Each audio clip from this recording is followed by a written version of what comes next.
El sistema circulatorio está formado por dos componentes, el sistema cardiovascular y el sistema vascular linfático.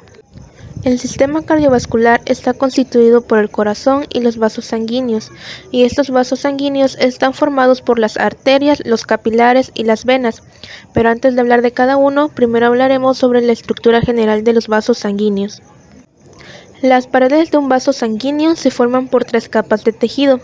La primera es la túnica íntima, esta es la capa más interna y está compuesta por células endoteliales que revisten la luz del vaso.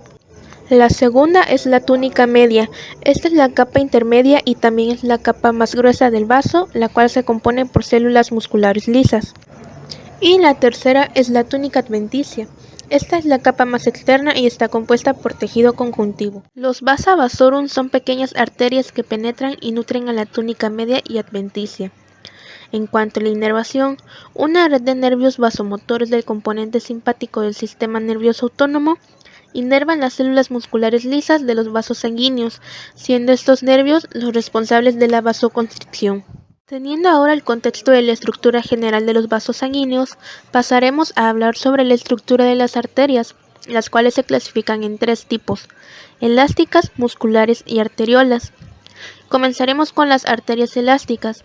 La túnica íntima de estas arterias se compone por un endotelio, por tejido conjuntivo, subendotelial y por la lámina elástica. La túnica media consta de láminas elásticas fenestradas y la túnica adventicia está constituida por tejido conjuntivo. Las arterias musculares. La túnica íntima de estas arterias está formada por endotelio, tejido conjuntivo subendotelial y la lámina elástica interna. Esta es muy evidente y muestra una superficie ondulante a la que se adapta el endotelio. La túnica media se compone principalmente de células musculares lisas y la túnica adventicia consta de fibras elásticas y fibras de colágeno. Las arteriolas. La túnica íntima consiste de un endotelio, una capa subendotelial y una lámina basal. La túnica media está compuesta por células musculares lisas y la túnica adventicia está representada por tejido conjuntivo fibroelástico que alberga unos pocos fibroblastos. Los capilares son los vasos sanguíneos más pequeños de nuestro organismo.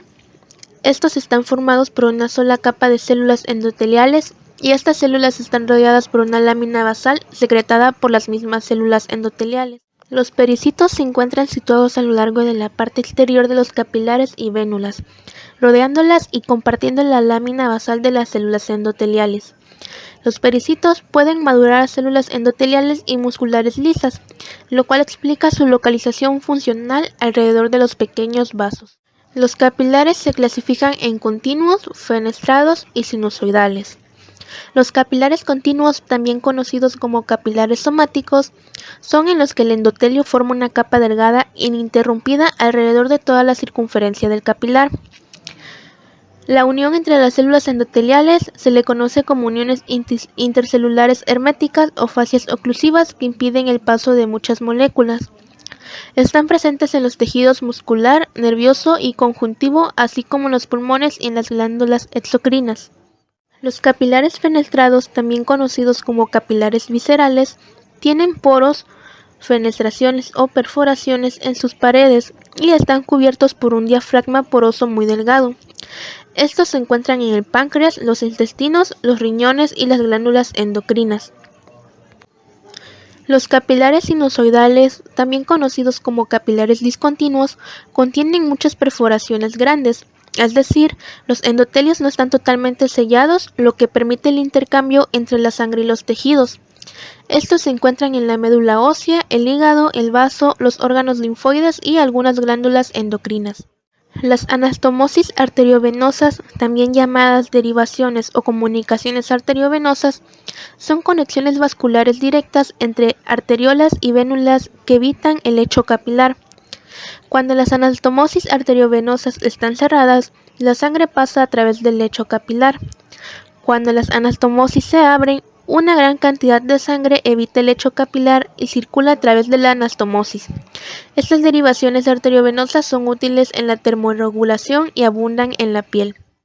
El flujo sanguíneo del sistema arterial está controlado directamente por las arteriolas terminales o metaarteriolas. Las metaarteriolas forman la porción proximal de un canal central.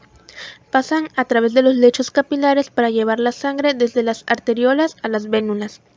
En la porción distal de la metaarteriola drena en un canal de paso o conducto de desagüe que termina en una pequeña vénula. Las metaarteriolas poseen esfínteres precapilares, mientras que los canales de paso no.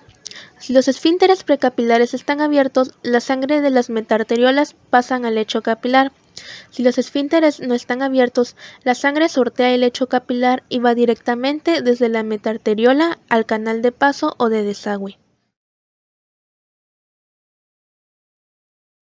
Buenos días. A continuación, su servidora Yulisa les va a hablar acerca de lo que son las venas. Comenzando con que las venas son los vasos que devuelven la sangre al corazón. Las paredes de las venas generalmente van a ser más delgadas y menos elásticas que las paredes arteriales. Las venas se clasifican en 3 grupos y esto va a ser en función de su diámetro y el grosor de la pared. Esta clasificación es de pequeñas, medianas y grandes. Vamos a empezar hablando acerca de las vénulas y pequeñas venas. Las vénulas son similares a los capilares, solo que más grandes. La sangre se va acumulando desde el techo capilar y va a ser drenada por pequeñas vénulas, o sea, vénulas postcapilares. En las vénulas postcapilares se produce intercambio de sustancia entre el tejido conjuntivo y la luz de los vasos. Ahora hablaremos de las venas medianas. Estas tienen menos de 1 centímetro de diámetro. Estas mismas van a drenar la mayor parte del cuerpo y su túnica íntima consta del endotelio y su lámina basal y fibras reticulares.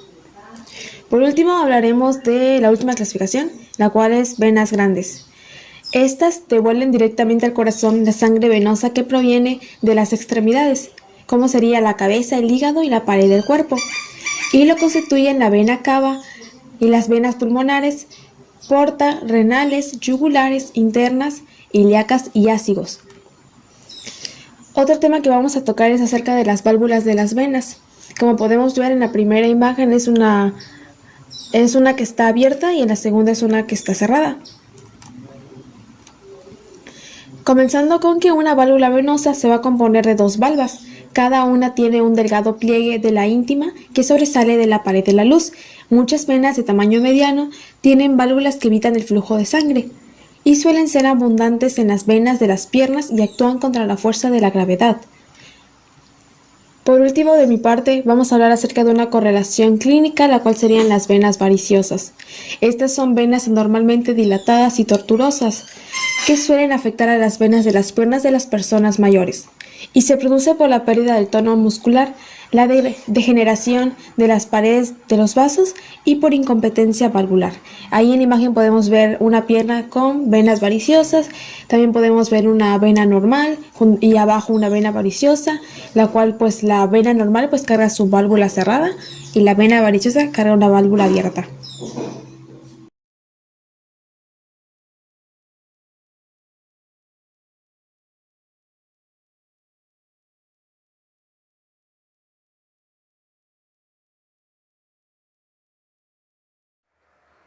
El corazón es el órgano que bombea la sangre rica en oxígeno y nutrientes a los tejidos del cuerpo, a través de los vasos de la sangre. Este late de 60 a 100 veces por minuto. En cada latido envía sangre a todo el cuerpo. Se encuentra entre los pulmones, en el centro del pecho, detrás y levemente a la izquierda del esternón. Este se encuentra en el mediastino medio. Su forma externa es de un triángulo invertido. El corazón pesa entre 200 a 425 gramos y es un poco más grande que un puño cerrado. Cada día, el corazón promedio late de 100.000 veces aproximadamente, bombeando aproximadamente 7.571 litros de sangre. El corazón tiene 3 caras, 3 bordes, una base y un ápex o vértice cardíaco. El corazón consta de 4 cavidades, 2 aurículas, la derecha e izquierda, que están en la parte superior del corazón, y 2 ventrículos, izquierdo y derecho, que están en la parte inferior. Estas juntas drenan sangre del corazón. Estos circulan la sangre dentro del corazón, produciendo la circulación mayor y la circulación menor. La circulación menor transporta la sangre venosa alrededor del cuerpo para llevarla a los pulmones, donde se realizará el intercambio gaseoso para producir sangre oxigenada.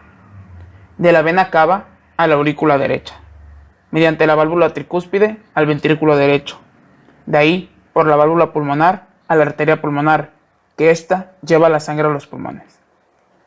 Después, en la circulación mayor, esta transporta la sangre oxigenada del corazón a todo el cuerpo para derivarse en todas las ramas de los tejidos.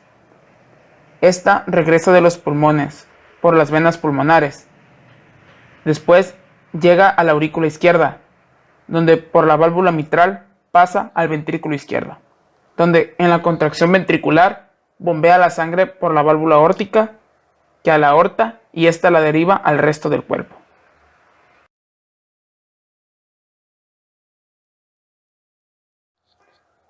El corazón es mayormente compuesto por músculo. El músculo cardíaco es un tipo de músculo estriado, que consiste en una red de células cardíacas llamada cardiocitos. Estas tienen una forma cilíndrica, con una longitud de 85 a 100 micrómetros, y no sobrepasan los 15 micrómetros de diámetro. Poseen un núcleo central, grande, ovalado y eurocromático.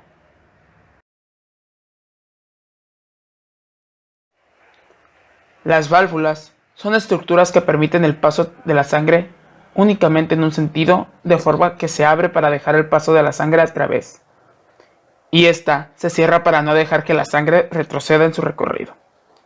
Hay 4 válvulas en el corazón, 2 auriculoventriculares, que son la tricúspide, con 3 valvas en el lado derecho del corazón, y la mitral, con 2 valvas en el lado izquierdo del corazón, y 2 válvulas semilunares, que son la aórtica y la pulmonar. Las cuerdas tendinosas son estructuras con forma de filamentos, cuyo tejido es de carácter fibroso, y se encargan de unir la superficie ventricular y el borde libre de las valvas con los músculos papilares. Cada valva está sostenida por cuerdas tendinosas, que éstas están unidas a los músculos papilares, que se tensan con cada contracción ventricular, preservando la competencia valvular. Son 3 capas que forman al corazón y una que lo recubre. El endocardio reviste la luz del corazón. Está formado por epitelio plano simple en el interior y tejido conjuntivo endotelial, y tiene 3 capas. La capa subendotelial, la capa mioelástica y la capa subendocárdica, que contienen una capa de tejido conjuntivo fibroelástico, con fibroblastos dispersos. Después, el miocardio es la capa media y más gruesa del corazón. Alcanza su mayor espesor en los ventrículos, que están encargados de bombear la sangre. Está formado por cardiomiocitos individuales, pero que en su función actúan como un sinsitio. Y el epicardio, que es la capa más externa del corazón, también conocido como la capa visceral del pericardio, compuesta por un epitelio plano simple, conocido como mesotelio, y por el tejido conectivo laxo subyacente, el subepicardio. Y el pericardio es un saco fibroceroso que envuelve completamente el corazón. Contiene 2 capas, la capa parietal y la fibrosa. El pericardio y el epicardio encierran la cavidad pericárdica, un espacio que contiene una pequeña cantidad de líquido seroso, que sirve para lubricar la capa serosa del pericardio y el pericardio visceral. El esqueleto cardíaco está compuesto de tejido conjuntivo colagenoso denso. Consta de 3 componentes principales. Anillos fibrosos, que estos están alrededor de la base de la aorta, la arteria pulmonar y los orificios auriculoventriculares. El trígono fibroso, en la proximidad de la zona de las cúspides de la válvula aórtica. Y el tabique membranoso, que consiste en la porción superior del tabique interventricular.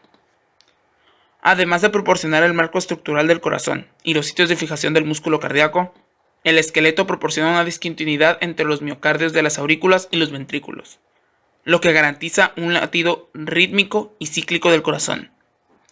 controlado solamente por el mecanismo de conducción de los haces auriculoventriculares.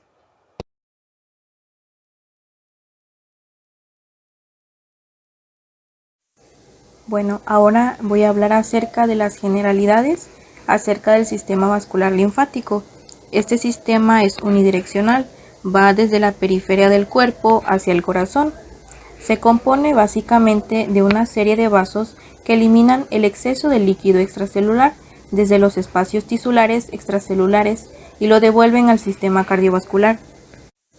Todo esto comienza en los tejidos en forma de capilares linfáticos, que actúan como zonas de drenaje del exceso de líquido extracelular. Estos vacían su contenido como linfa en los vasos linfáticos, desembocando en vasos más grandes hasta llegar a uno de los dos conductos linfáticos. Bueno, como ya mencioné, los capilares linfáticos se encargan de drenar el exceso del líquido tisular. Este es el líquido que sale del lado arterial de los capilares, ya que viene empujado de la fuerza que ejerce el corazón, por ello sale mucho más líquido. Cuando este llega al extremo venoso no está empujado por el corazón, por lo que no tiene una presión como tal para que entre, y pues esto causa de que entre menos líquido por el drenaje venoso que el que sale por los capilares arteriales, y esto da como resultado que se acumule líquido intersticial o extracelular, y este líquido es drenado por los capilares linfáticos.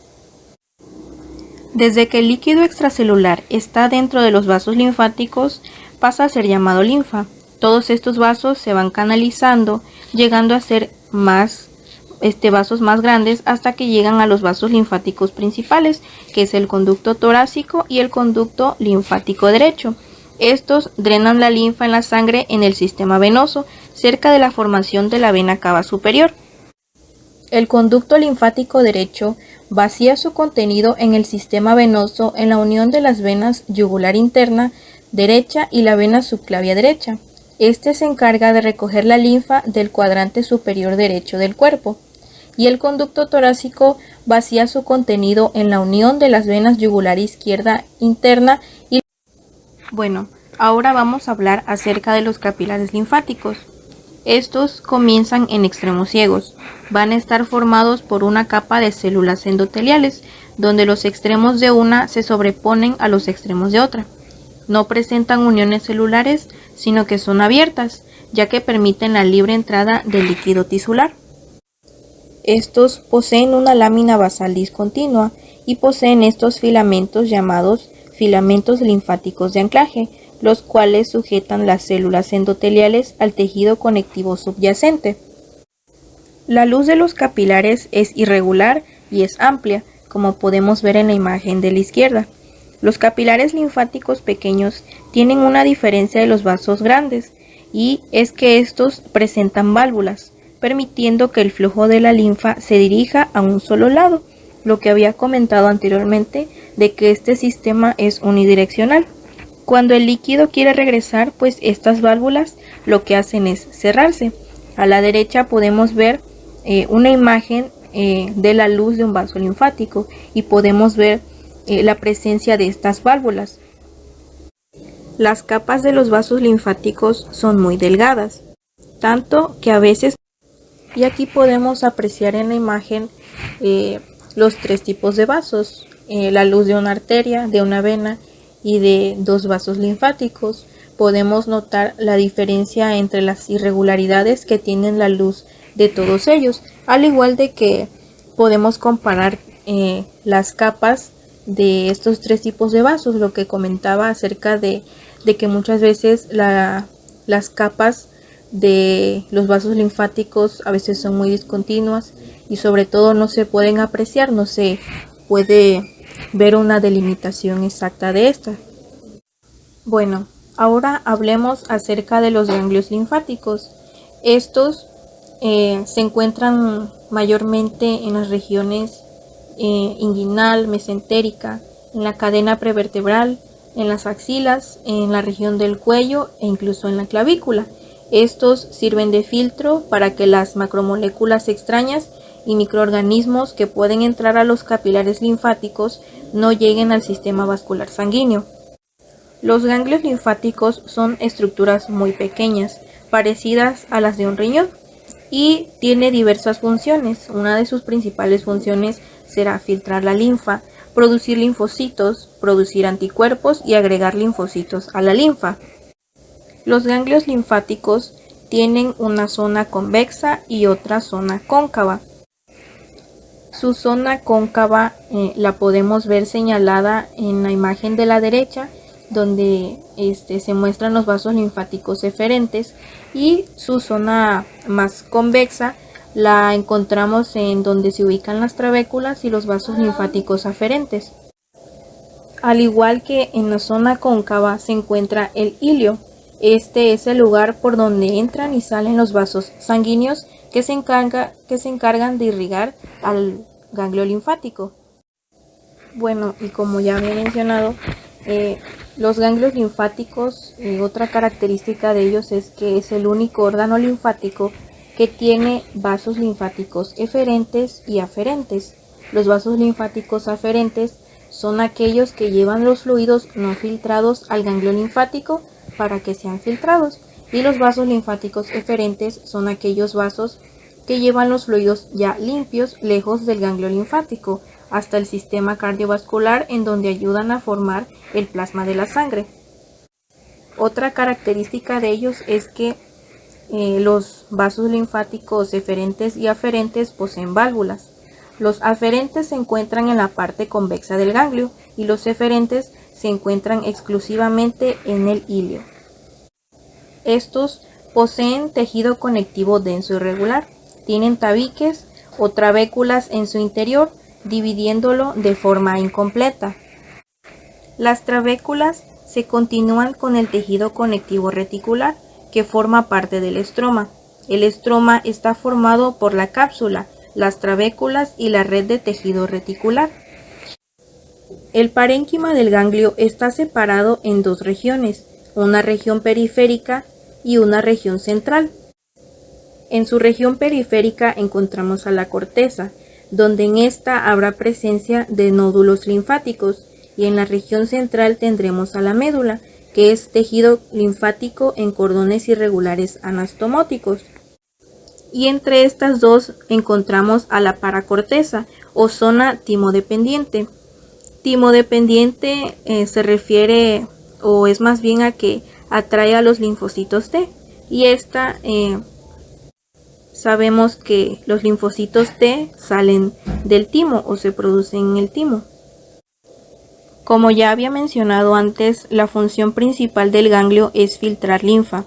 Tiene un sistema de conductos o senos por donde transita la linfa desde que entra hasta que sale. Cuando la linfa entra por los vasos linfáticos aferentes, cae en este espacio llamado seno subcapsular, que está debajo de la cápsula del ganglio. El seno marginal se encuentra en el margen o la periferia del ganglio. A partir de este, la linfa fluye hacia los senos corticales, que son espacios que se encuentran en las trabéculas y en el parénquima cortical. Por eso también se les llama senos paratrabeculares. Luego la linfa llega a los senos medulares. Estos son los espacios que se encuentran entre los cordones de la médula. De ahí la linfa pasa a los vasos linfáticos eferentes para finalmente salir del ganglio.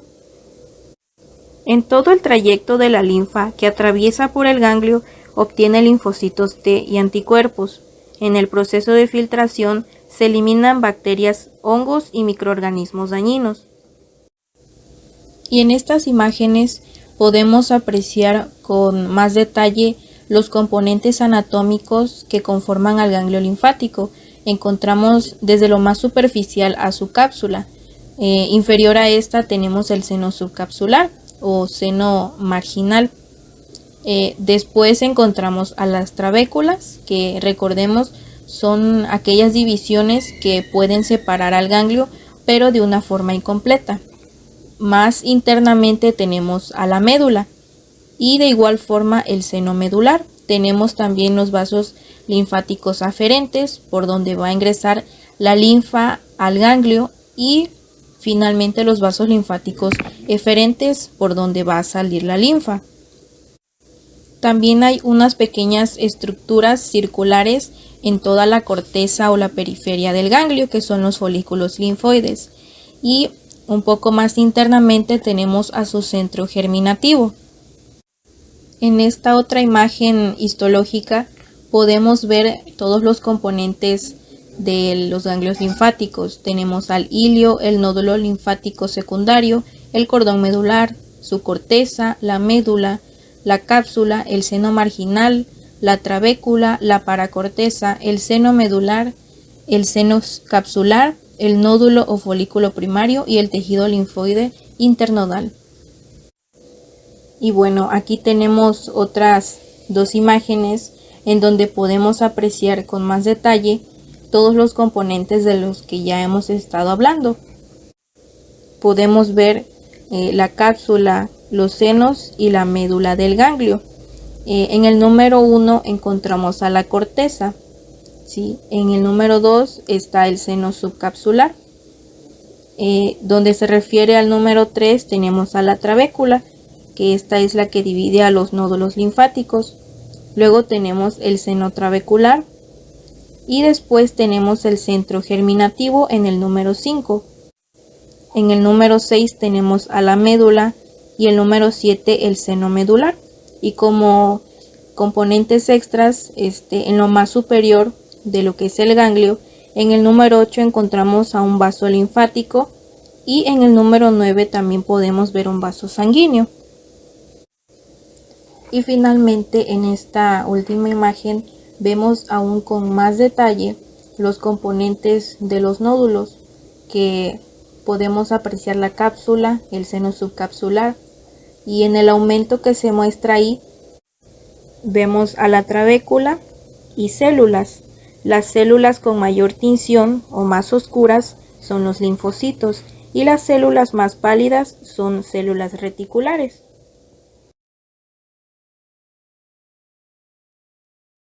Dentro del sistema circulatorio debemos tener en cuenta algunas consideraciones anatomopatológicas. Aterosclerosis. La aterosclerosis es una acumulación de grasas, colesterol y otras sustancias en las paredes de las arterias, lo cual forma una placa. Esta causa un estrechamiento de las arterias que ocasiona la obstrucción de la irrigación sanguínea. Las placas pueden desprenderse y provocar la oclusión aguda de la arteria mediante un coágulo. Debido a la aterosclerosis puede presentarse una angina de pecho, infarto de miocardio y aneurismas. Se aprecia en la imagen una arteria coronaria con aterosclerosis. También se observa la presencia de depósitos de grasa representados por el cuadrado vacío y cristales de colesterol representados por el cuadrado negro. Rotura de la aorta. Una rotura puede darse por una disección aórtica. Esta es una afección grave en la que se produce un desgarro en la capa interna de la arteria más importante del cuerpo, es decir, la aorta. La sangre se dispara a través del desgarro, lo que produce que las capas interna y media se separen, causando la disección. Si la sangre atraviesa la pared aórtica externa, puede llegar a ser mortal. La afección puede causar muerte por sangrado interno grave, insuficiencia renal, accidente cerebrovascular y daños a otros órganos. La imagen muestra una rotura de la aorta. En el asterisco se observa la disección aórtica a lo largo de la túnica media creada por la presión de sangre extravasada. Cardiopatía reumática. Es una condición en la que la fiebre reumática produce un daño permanente en las válvulas del corazón. La fiebre reumática causa inflamación, especialmente del corazón, los vasos sanguíneos y las articulaciones. Dentro de sus complicaciones puede haber estrechamiento de la válvula, fuga en la válvula, daño al músculo cardíaco, fibrilación auricular o una insuficiencia cardíaca. En la imagen se observan los característicos nódulos de Aschoff, que se encuentran en personas con fiebre reumática. Estos son áreas de inflamación de tejido conectivo del corazón. Tienen infiltración linfocítica, algunas células plasmáticas y macrófagos que rodean los centros necróticos. En general, son focos de necrosis fibrilar que se encuentran en el miocardio. Infarto de miocardio. Es un tipo de cardiopatía isquémica provocada por el deterioro y la obstrucción de las arterias del corazón, es decir, una arteriosclerosis coronaria, lo cual genera una obstrucción de la irrigación sanguínea al músculo del corazón. Por lo tanto, las células cardíacas de la zona afectada mueren. Algunas de sus complicaciones son arritmias, insuficiencia cardíaca, shock cardiogénico, insuficiencia mitral e insuficiencia ventricular. En ambas imágenes se observan las placas, compuestas de grasas, colesterol y otras sustancias. Las placas son las causantes de la obstrucción sanguínea. Pericarditis. La pericarditis es una afección donde la cubierta alrededor del corazón, en este caso el pericardio, resulta inflamado. La pericarditis puede ocasionar una pericarditis constrictiva, derrame pericárdico, taponamiento cardíaco, pericarditis con afección miocárdica o comúnmente denominada miopericarditis. En la imagen se observa que el pericardio visceral, el epicardio, se encuentra engrosado por un infiltrado inflamatorio limitado por la flecha. Este está compuesto por células mononucleares y depósitos eosinofílicos amorfos.